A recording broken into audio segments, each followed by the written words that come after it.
Complacency is the enemy.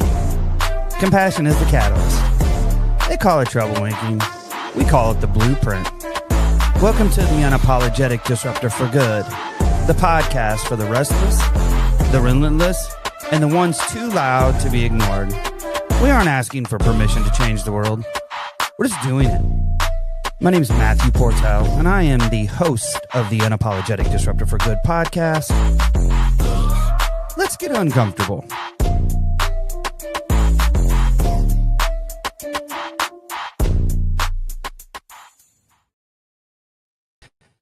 All right. We are back unbelievably after, it's been I think it's been an entire year. I'll be honest. I actually know how long it's been. It has been, I told you I was going to forget to hit record. Hey, we're going to do that one more time. For those of you, nobody's listening yet anyway, Sean, we're going to do that one more time. I'm going to run that back because I'm rusty. I was so excited to talk that I forgot to hit it. We're going to run that back one more time. Here we go. You ready? Yeah, let's do it.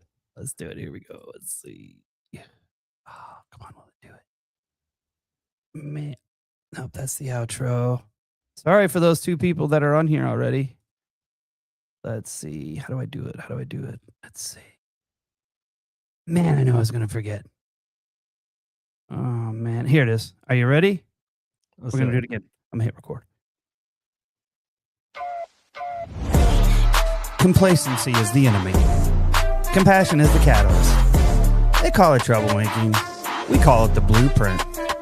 Welcome to the Unapologetic Disruptor for Good, the podcast for the restless, the relentless, and the ones too loud to be ignored. We aren't asking for permission to change the world. We're just doing it. My name is Matthew Portel, and I am the host of the Unapologetic Disruptor for Good podcast. Let's get uncomfortable.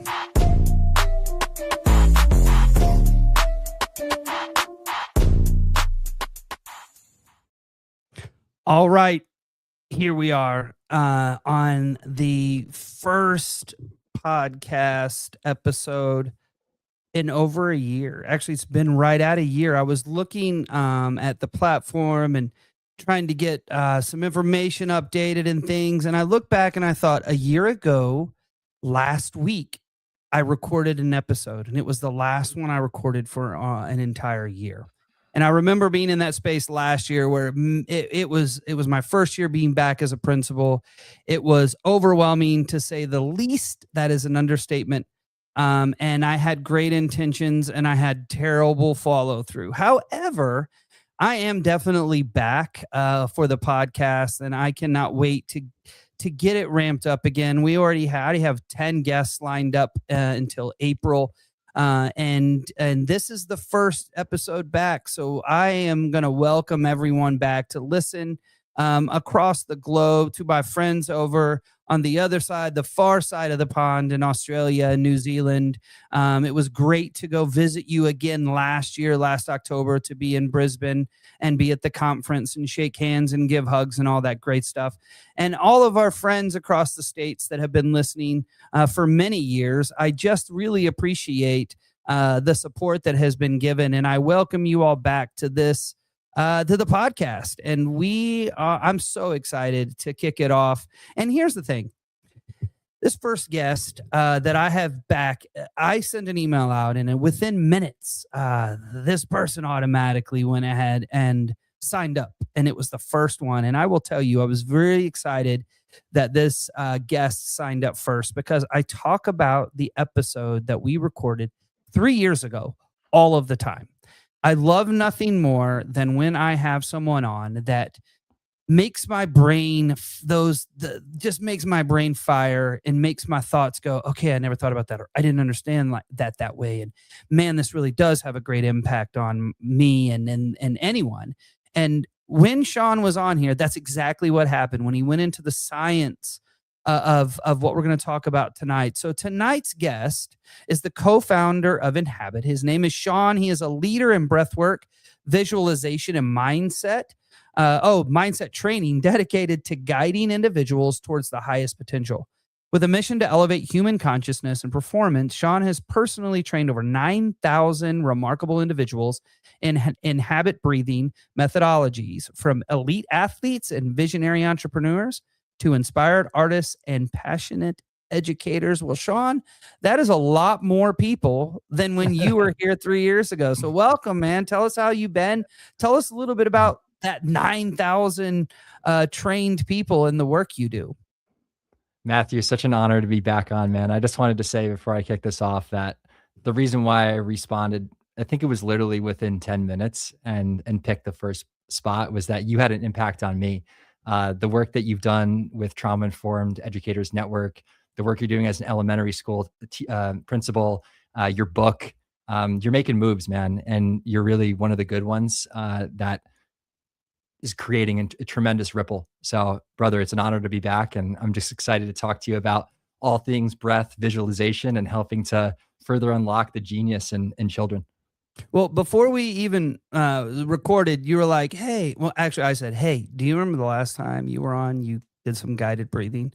And I almost went to sleep because I let myself at that moment relax so much that when I opened my eyes, it was almost like I had a little siesta, almost had a little nap. So you said, well, do you want to do it again? And my response was, let's get it. Absolutely.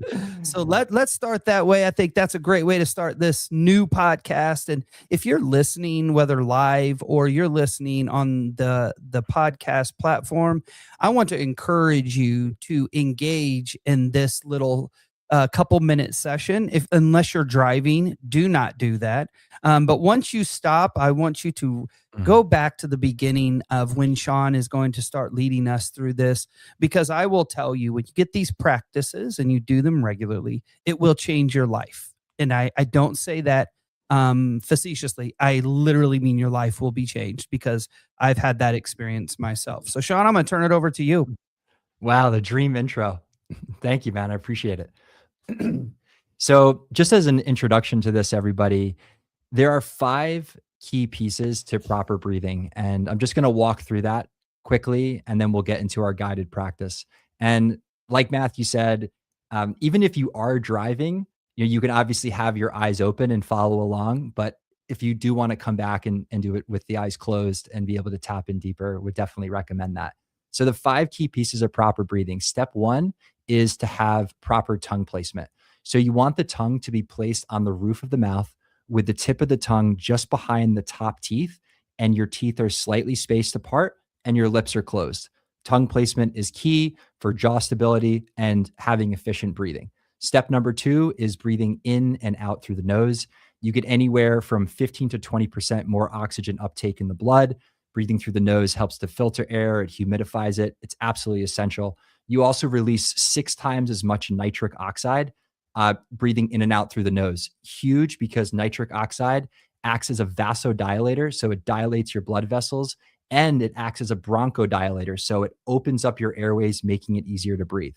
So tongue placement and then breathing in and out through the nose. Step 3 is to slow down your breathing. As humans, we breathe far too fast, and that has an impact with how the nervous system is responding. And then also, when you're breathing slower, you're allowing more of that oxygen to be absorbed in the lower parts of the lungs, which are more rich with blood because of gravity. So if you're breathing around 4 to 6 times per minute, that's a really good rhythm to be in. And there's a lot of research to back about how the body switches into what's known as parasympathetic response. So slow is the way to go. Breathing around, we'll start out at 4 seconds in and out through the nose, and then we'll go up to 5 seconds. The 4th piece of this is breathing with the diaphragm. The diaphragm is this dome-shaped muscle that sits right here under the lungs. And when you breathe from the diaphragm, a couple of things happen. One is, when you're breathing properly from the diaphragm, you create what's known as intra-abdominal pressure, IAP. And intra-abdominal pressure is essential for helping with core stability, helping with your back. It also helps with what's known as lymphatic drainage, so helping to clean the body and keep it healthy. And then also, when you breathe from that diaphragm, the vagus nerve, which runs from the brainstem all the way down into the stomach, that gets turned on via that parasympathetic response. And then it helps the body to downregulate, lower the blood pressure, lower your heart rate. The last piece of this, everybody, and then we're going to get into our guided practice, is breathing softly and gently. And what I mean by that is not breathing so aggressively and intensely, taking in big gasps of air. You want to breathe lightly enough to where you cannot hear yourself breathe. That's a good indication that you're breathing properly. And the reason why is that when you breathe softly and gently, your CO2 levels in the body rise, or what's known as your CO2 tolerance. I won't get too much into the science on this, but in 1904, Christian Bohr developed what's known as the Bohr effect. And at higher levels of CO2 within the body that you can tolerate, more oxygen gets delivered to the cells. You have trillions of cells in your body. Thus, you will get a macro improvement, improving your stress levels and management, your sleep, your focus, and your ability to perform at a high level, regardless of whatever it is that you're doing. So, in summary, breathe, have your tongue placement, breathe in and out through the nose, breathe slowly, breathe with the diaphragm, and breathe softly and gently enough to where you can ideally not hear yourself breathe. So we're going to tap in now here, everybody. So I invite you at this time, if you can, to either sit down or lie down. And if you are driving and you're tuning in, definitely keep those eyes open. And for those that can, I invite you to close the eyes. We're going to begin by taking a slow inhale in through the nose and doing a long exhale through the mouth. Breathing in through the nose and long exhale through the mouth. One more here, everyone. Slowly in and long exhale. Breathing out as far as you can, completely emptying the lungs. As you switch your breathing now over to in and out through the nose. Breathing slowly and also softly enough to where you can ideally not hear yourself breathe. Giving yourself the agency to simply arrive in this moment. Noticing the contact of your heels on the ground or the surface where you sit or lie. Scanning up the ankles and calves, backs of the knees. Feeling the weight of your body in your chair, on your hips. Moving up the spine slowly. And as you arrive at your upper back and shoulders, with this next exhale, I invite you to relax those shoulders down and away from the ears. So often we hold tension in our upper back. Give yourself the space to simply breathe. Moving up to your jaw, relaxing your cheekbones and your eyes, even your eyebrows and forehead. And as you arrive at the top of the head, taking a moment here to be grateful. You rose out of bed today. You have blood flowing through your veins, breath in your lungs. You are alive. Every single day, my friends, is a gift.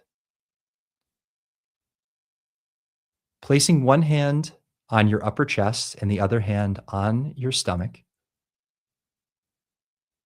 we're going to shift into what's known as coherent breathing using our proper breathing technique. And I invite you now to place the tongue on the roof of the mouth with the tip of the tongue just behind the upper teeth. Teeth slightly spaced apart, lips closed, and begin breathing in and out through the nose.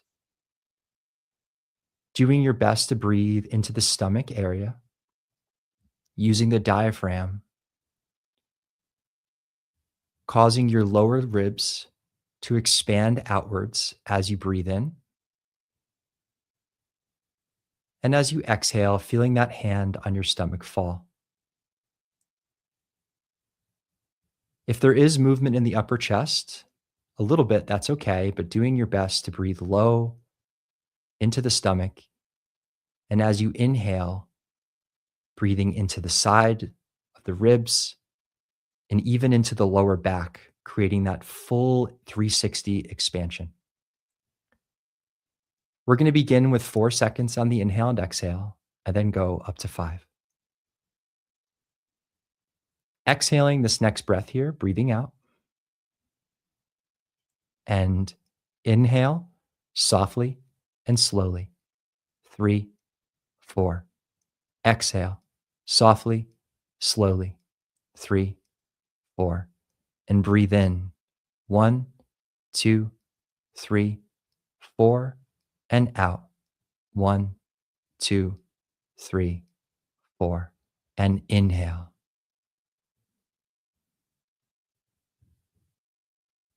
Exhale.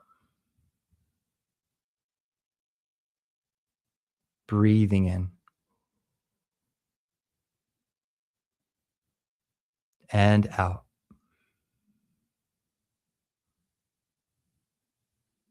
Inhale.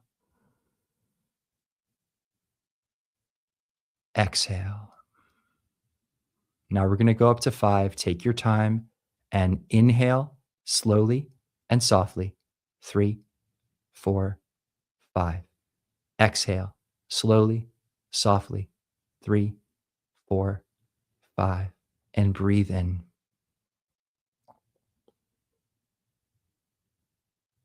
And out.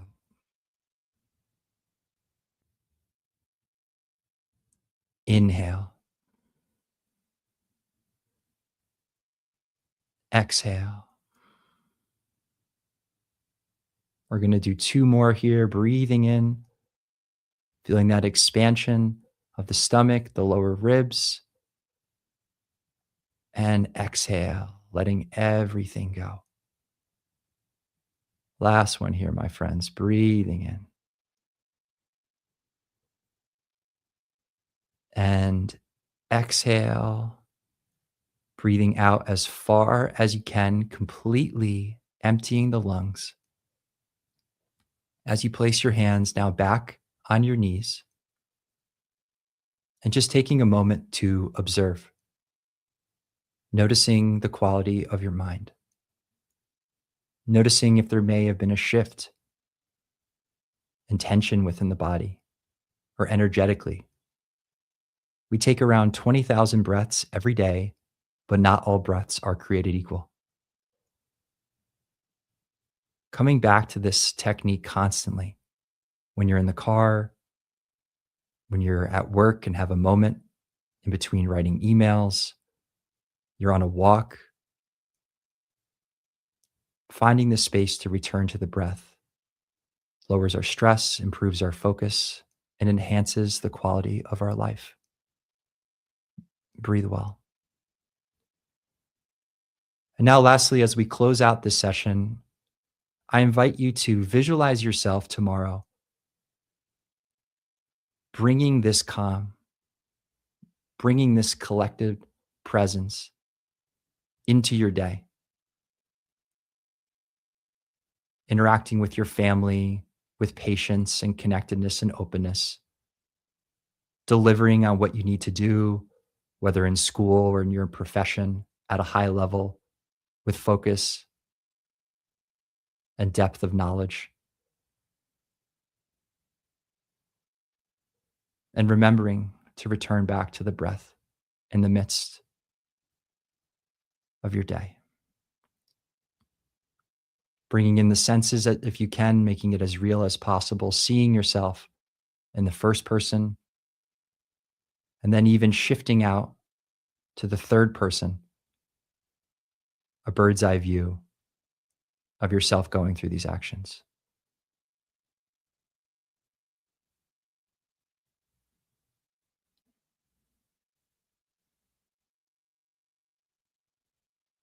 And beginning now to draw your awareness back to the room where you currently reside, feeling the contact of your heels on the ground or the surface where you sit or lie, scanning up the body, feeling the weight of your hips in your chair, moving up the spine. And as you arrive at the top of the head, stating to yourself one intention for the rest of today. How would you like to show up for yourself and others? One word, one theme to carry you. Saying that with this final breath in here, breathing in. And as you exhale, coming back to that intention. And in your own time, with a smile, if you can, you are alive. I invite you to open the eyes.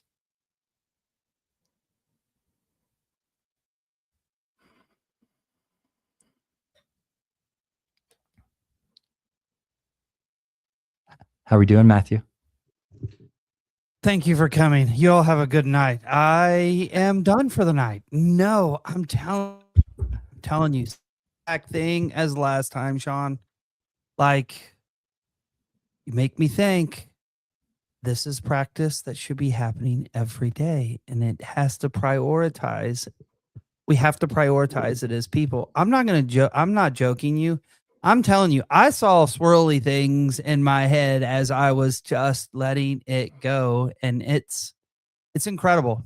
It's incredible. And we know the power of breathing. We know it, purposeful, functional, scientific parts of breathing. And we had such a great conversation last time around this. And I think at that time, at the school I was leading, we were teaching children how to use breath as a catalyst to not just self-regulate, but co-regulate. How do we work together, right? In that human moment of breathing together.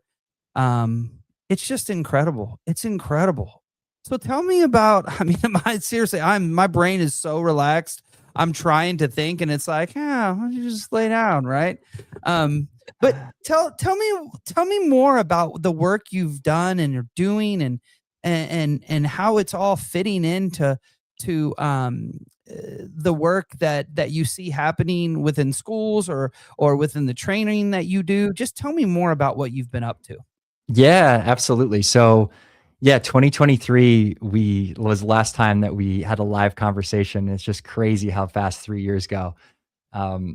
There's been a lot of growth with INHABIT. I think when we had connected, I think I had just crossed 500 people or 600 people. It was something around there. It was less than 1,000. Wow. And it's been an incredible journey, doing everything from corporate trainings and retreats to leading assemblies with 400 kids, being with 5-year-olds and having them lie down and take them through breathwork, visualization, spaceship experiences that we created, and helping kids go after their dreams in a pretty exciting way. And I'm just humbled by this work, man, and so grateful that it's coming up on 6 years that I decided when I was working in tech. I was out in San Francisco and I was looking at the health data. I was reading the CDC's youth risk survey, and I did some inner discovery. And I thought about 10 years from now. At the time, I was 29, and I thought about me being a 39-year-old about to head into my 40s, and not stepping up in the moment of what I felt like was like a soul calling. I really felt like it was my time to step away, and I'd grown and learned so much about building companies, being out in San Francisco, and I just am so grateful now that I've taken that jump, and the team has expanded. It's pretty special. My dad is now on as my co-founder. My wife, who is a trauma-informed yoga teacher and expressive arts therapist, she's on board with us and making waves and helping us consult and keeping our practices trauma informed and just bringing in art in these really cool ways. She's amazing. We brought on our first sales hire, our chief partnership officer, Matt Wilson. He was my former soccer coach from high school. He actually coached my brother too. And we laugh sometimes, man. It's like the Disney movie. Like there are things that are happening with this that are transpiring that we just have to smile at. And it's hard work, man. Building something, you know how it goes. Like building something from scratch. I remember in 2020, I think my first session was with my mom, like on FaceTime. and I was like, Mom, I'm going to show you some breathing stuff. She's like, whatever you're doing. Like, I love it. Yeah. Like, all right, let's do it. So, and yeah, we've expanded we have the app now, and we have creators that are coming on now, yoga teachers. It's been an incredible journey. And I've realized that the schools and working with children and young people, it is such a important time right now because, as you know, man, kids are struggling. You're in the schools on a daily basis as a principal. You look at the anxious generation, Jonathan Haidt's research, and with screens, and it's as clear as day, you know, what's happening. So what we're really looking to do is take the incredible work that SEL programs have put in place and really take it to another level. We don't categorize ourselves as an SEL program. We're really focused on helping students, athletes, professionals feel and perform at their best. And what we've noticed is that with kids, if you are able to help a child, not just tell them to calm down, but to have them connect how breath work and visualization and mental skills empower them and help them to do the things that they love, that's transformation. It's incredible. I've seen young kids, 5 or 6-year-olds, have moments that just brings a smile to my face. And I know that this is just the beginning. I found my life's work.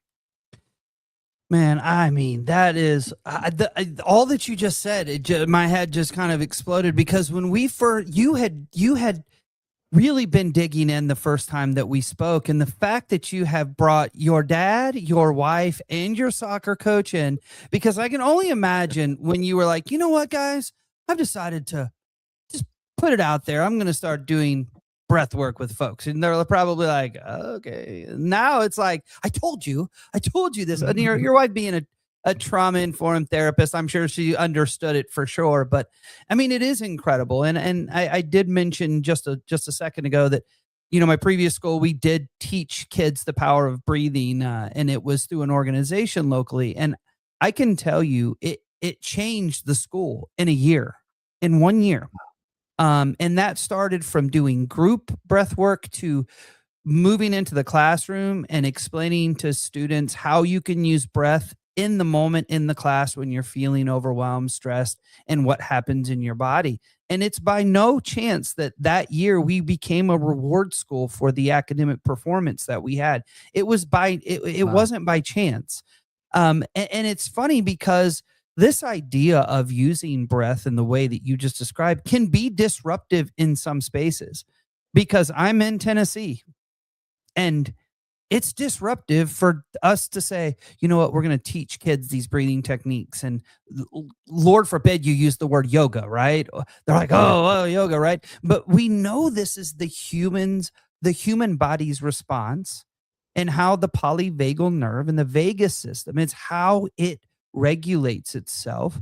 One of the only ways other than human connection, right? And if you're doing both together, I mean, you've got the perfect recipe, but yet it's still to some people disruptive. And I can't for the life of me figure out why. Have you ran into any of that? Like, oh yeah, we don't do that, or no, we don't want to do that.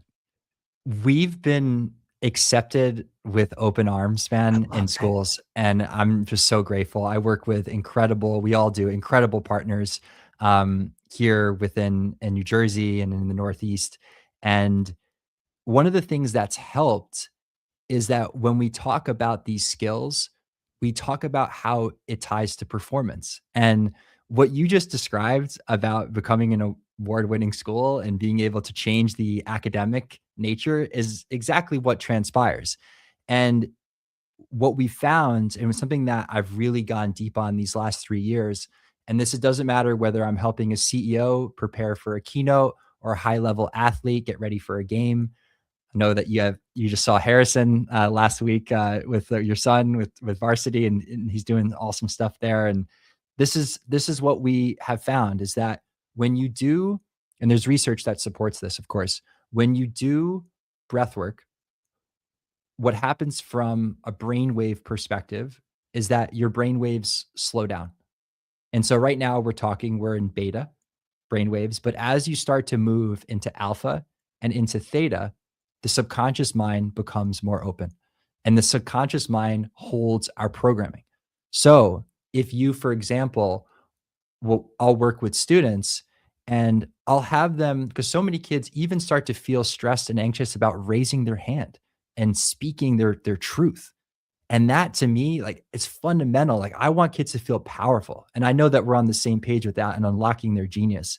And so having kids visualize themselves after going through breath work, them raising their hand, them speaking their truth, them being able to, whether it's try out for the team or do the talent show or create that poem that they're going to be doing their creative art class, and stand up and really say it with passion. That stuff, it unlocks something incredibly deep that's fundamental in the human experience, is that we are all powerful and we all have unique genius that we can use in anything. So when we start to slow down the brain waves and visualize ourselves delivering, you are helping the nervous system, because in that moment, what can happen is that it's called pendulation. So I will actually take people through a little bit of the stress that comes with that action. And what happens is that you prepare the nervous system by experiencing that a little bit in the simulated environment. So when they're actually doing the thing, they're more prepared for it. So it's really powerful. So by using the breath work and visualization skills combined, we are seeing kids not only feel better and have lower stress, but they're able to tap into high levels of performance. And Matthew, there's this incredible, I call it the flywheel of confidence. When a child or anybody does something difficult and delivers in the way that they want to, and they grow, it changes how they think about themselves. Their identity transforms. And if you're in the world of helping kids to really lean into that, it's incredible. It's super powerful. Well, and I mean, it's based in hope science, right? Dr. Chan Hellman's work out of the University of Oklahoma, who I got to know really well, is that incremental success builds towards the greater success for one person. So we have to experience those little, like, they're pathways. How do we create pathways? And those are usually supported by people to get you to this smaller goal, only to feel that to get you to a greater goal. And that is based in hope science. And that, to me, what you just said is building the optimal opportunity to progress yourself in that hopeful way, especially if you're celebrating that performance with someone, or someone even better celebrates towards you and notices, wow, that was incredible, right? It just like today, and I told you earlier, right? I had a student that I'm not going to tear up, but I might, because when you watch kids meet their genius, when you watch kids meet their potential, and you can see it, and you see that they see it, it's life altering, right? And that happened today. I had a student who last year struggled. He struggled with, if something was hard, he struggled if he didn't think he could do something. I mean, throwing chairs, screaming. And the teacher is an incredible teacher. And we would meet every week, and I would say, do this, try this first, like, make these connections. And then I empowered him. I gave him a job on our announcement crew, right? He's a newscaster. And today I watched him stand up in front of 100+ people and ask the superintendent of our school district questions with confidence, then come back to school and stand in front of 30 adults who were part of a leadership group from the little town that I'm in. And he said, this is what he said: I'm a newscaster here for the school, and I want to be in sports. But if sports doesn't work out, I can be a newscaster because I'm good at it, and people tell me I'm good at it. And I was like, That's it. He sees his own potential, right? And now when you get those wins and when people see it and you build these skills of visualizing for yourself and working through the body's way of processing information, it is pretty remarkable what people are capable of, what kids are capable of. This isn't about being adult. This is about being human, right? And you said it, 5-year-olds, 6-year-olds, 7-year-olds, they can get it very quickly. They get that. They know that that was incredible and they want to do it again. Right. So I'm blown away by it, man. And it inspires me. It gets me fired up. And it also relaxes me because I was really relaxed. So tell me, I literally downloaded the app because we haven't talked matter of fact, last time you had Zoom sessions that you could subscribe to and you recorded them and you could access them because I did that it was quite a while, right? But now it's an app. So tell me about it because I literally just downloaded it and I saw you can do a monthly and just tell us about it. I'm curious. Yeah, so I appreciate it, Matthew, and I just want to just pause for a second. That child will never be the same. Like that experience will be a core memory on what he thinks about himself. And that is exactly the essence of what I'm talking about is the synchronistic nature of me being on today and that this just happened. It's beautiful, man, because what we want to do at INHABIT is help kids step up to those moments and perform and do it with a smile on their face. And then that flywheel of confidence start to turn. And they go, hey, I was just up in front of this 150 people and I said these questions to the superintendent and then these other 30 educators. And you know what? If I can do that, why can't I start a YouTube page where I talk about, news or sports in this way? And it starts to go and it spins in this incredible way. And so that's my hope for kids is that they see these tools not as these reactive skills or soft skills, as you said. They're not soft. They're not the soft skills. They're core to the human experience and helping us to really accomplish our dreams. Well, and I think the timing was, like you said, it just happens for a variety of reasons. You can ask anybody at my school. I have been stressed out. Just last week was my mom's birthday, who passed away several years ago, right? And that's always it's always a heavy time for me, and then to fall in a heavy time for school. And it's been a rough week. Matter of fact, I had an adult teacher tell me Tuesday. She said, "You okay?" I said, "Not really, to be honest. I'm feeling pretty overwhelmed." And she said, "I think you need a hug." I said, "I may." Right. And so yesterday she said, "Hey, I think you still need that hug." And so the teacher gave me a hug, and I appreciated it. But that's it. That's part of it, right? Is we're all human, but it's not a soft skill. Navigating life in general, these are life skills. That whole idea of soft skill, I told you before, it bothers me because when we say things like soft skills, it makes people think, I don't need that. I'm fine, whatever. No, these are life skills. This is how healthy people navigate the world in a way where you can still find joy in the midst of what I just described. I've been stressed out. I have a budget that is due on Monday and I have to fill out all this paperwork. And then I have to get the money for the school and decide what positions I'm going to have. Or if I have to cut positions, I have to tell people, hey, this is next year. This may not. It's a lot, right? But as we slow down and we reconnect, not just with ourselves, but with those people that we're around, it's doable. And I think that's the important thing, because you're right. I'm watching our children at school. I'm watching my own 15-year-old. It's a lot on them. It's a lot. I can see they navigate the world in such a different way than when I was a kid. There's nothing similar to when I was a child.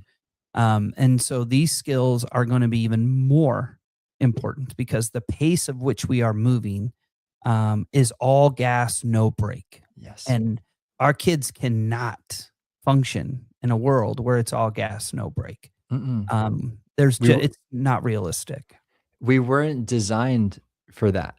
If you even think about the concept for a second of an app, like the way that if you go back in time thousands of years ago when humans were going from outside of a hut or to inside of a hut, that was context switching. That was like a big context switching. Now you can take out your phone and literally go into 60 different worlds within 25 minutes. And you go to TikTok and different social media platforms, and then you're text messaging, and then you're FaceTiming somebody. So it is, and that's why we like to say that we've created a modern operating system, and that operating system shows up in student assemblies. We do a lot of work with staff professional development. You talked about co-regulation.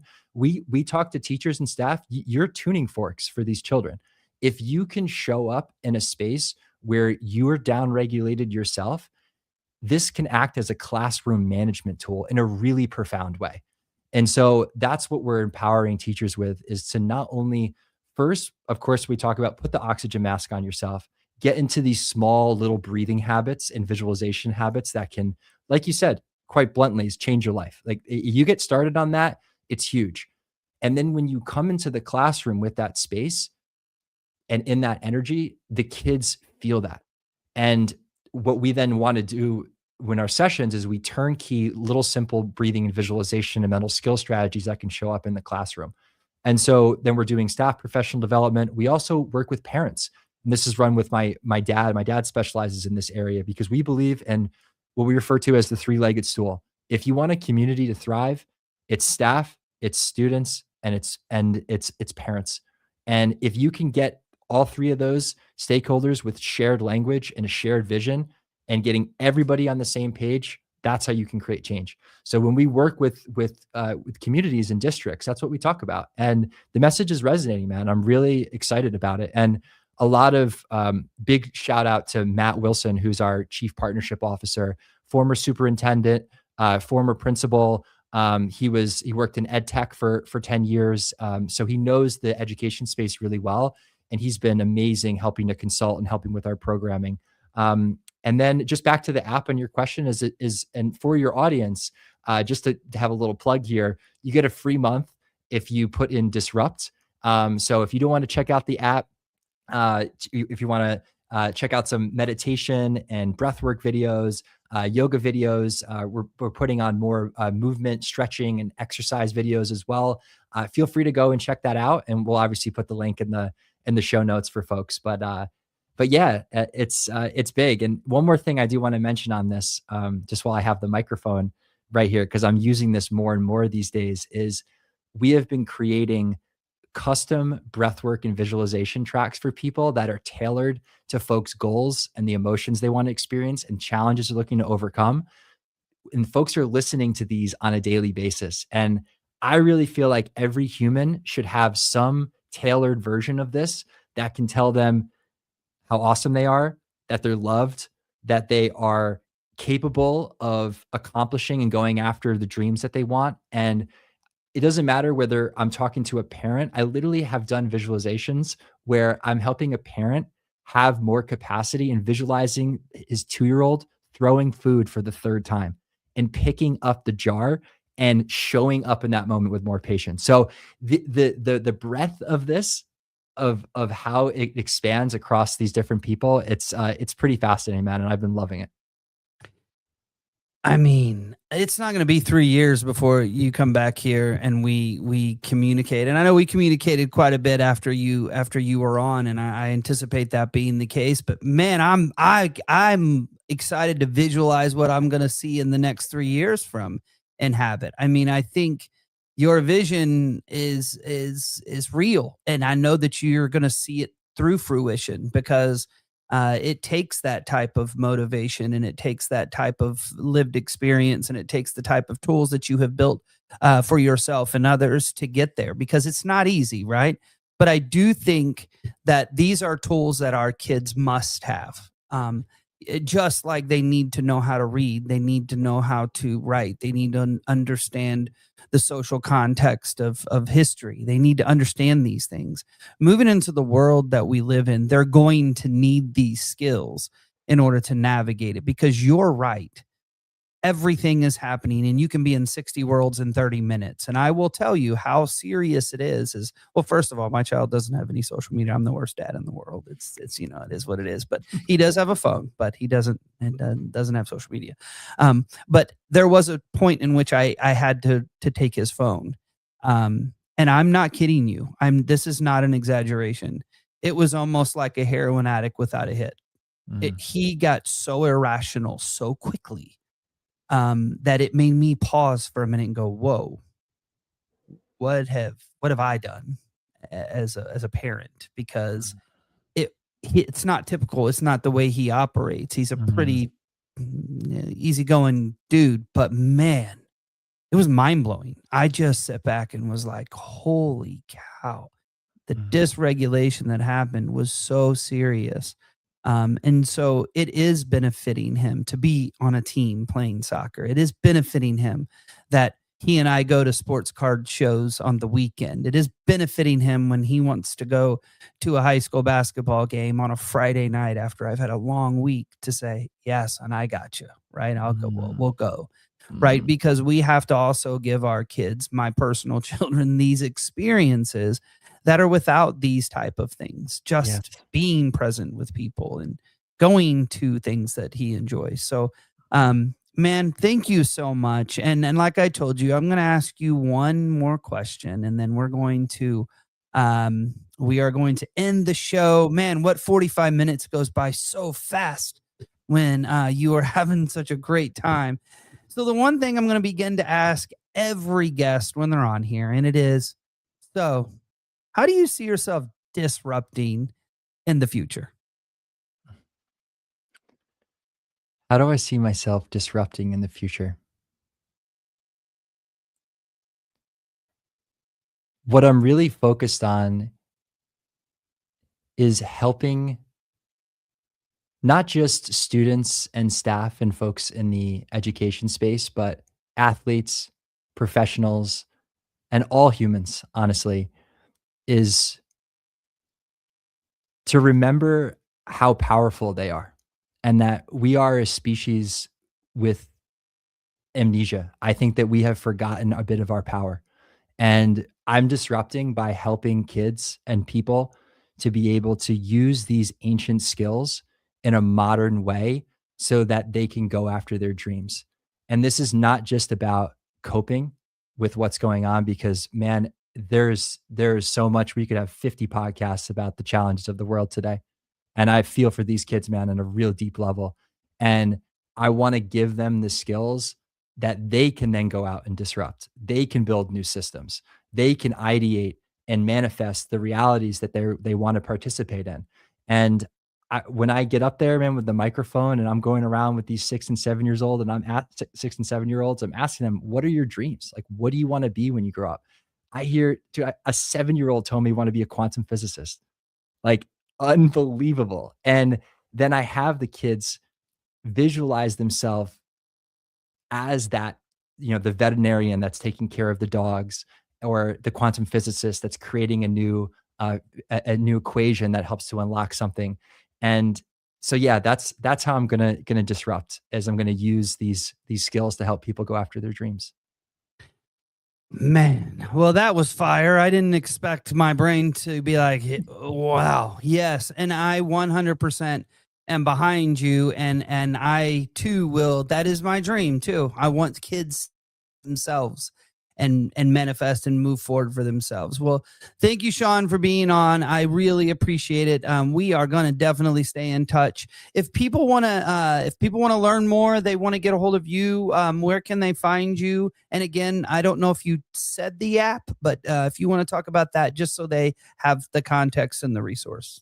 Yeah, absolutely. If you go to watch.inhabitmindbody.com and you go and you click on free trial, and then you add in the code disrupt, you will get 1 month free, and you can do your breath work and tap into some of these skills that can help you on your journey, whatever it is that you're getting into. I do also, and then folks, my email is Sean, SEAN at inhabitmindbody.com. I do want to also make one final plug here. My dad and I wrote a book that is coming out very, very soon. It's called Becoming the Parent They Need. And it is about two expecting parents that connect with their OBGYN and his wise wife. And they help them through the journey of learning skills that can empower them both at home and then helping their children to grow. There's humor, there's good scientific information in there. And it's ultimately too, the backstory of it is my dad became the parent that I needed at a critical time where he let go of old systems and ways of doing things, where he evolved, and it has transformed the trajectory of my life. So I love him and I'm deeply grateful. Well, let's just go ahead and get Dad because he needs to go ahead and come on, and we're going to have a conversation together about the book. And I'm very serious in that.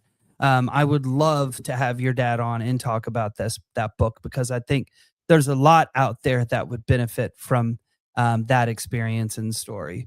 Well, thank you again, Sean. And for everybody else out there, please, if you have not liked the Trauma Informed Educators Network, and please give us a review. That's how the podcast goes to the top and gets people all of this incredible information. And give us that 5-star, whatever it is. I don't know. I'm not an influencer, and I really don't know how it all works. But nonetheless, please do that for us and in your own way, be disruptive.